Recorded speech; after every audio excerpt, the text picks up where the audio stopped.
एक छोटे से कस्बे में शंभू शिल्पकार रहता था। वह पहाड़ों से बड़े बड़े पत्थर तोड़कर लाता और उसे आकार देकर मूर्तियां बनाता।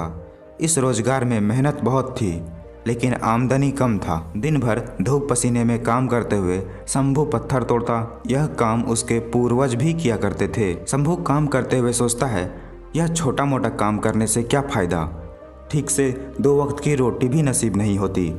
मैं बड़ा आदमी बन जाऊं तो काम भी ज़्यादा नहीं करना होगा और बैठकर आराम से ऐश मौज करूंगा। एक रोज़ वह एक ऐसे नेता को देखता है जिसके आगे पीछे हमेशा भीड़ रहती है। उसको हाथ जोड़कर प्रणाम करने वाले सैकड़ों लोग खड़ी रहती है। शंभू ने नेता बनने की ठान ली। कुछ दिनों में वह नेता बन गया। नेता बनने के बाद जब वह एक रैली कर रहा था, धूप काफ़ी तीव्र थी। धूप की गर्मी वह सहन नहीं कर पाया और बेहोश होकर वहीं गिर गया। होश आने पर उसने पाया कि वह बिस्तर पर लेटा हुआ है। बिस्तर पर लेटे लेटे वह सोचने लगा कि नेता से बलवान वह सूर्य है, जिसकी गर्मी कोई सहन नहीं कर पाता। मुझे अब सूर्य बनना है। कुछ दिनों बाद वह सूर्य भी बन गया। शंभू अब गर्व से चमकता रहता और भीषण गर्मी उत्पन्न करता। तभी उसने देखा एक मजदूर खेत में आराम से काम कर रहा है। उसने गर्मी और बढ़ाई, मगर मजदूर पर कोई फर्क नहीं पड़ा। विचार आया तो उसे मालूम हुआ ठंडी ठंडी हवा पृथ्वी पर बह रही है।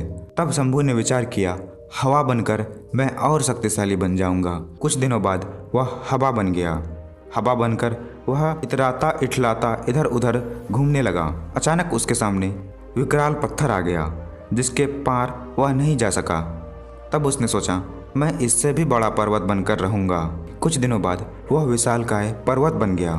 अब उसे अपने आकार और शक्तिशाली होने का घमंड आ गया। कुछ दिनों बाद उसे छेनी हथौड़ी की आवाज़ परेशान करने लगी। वह काफ़ी परेशान हो गया।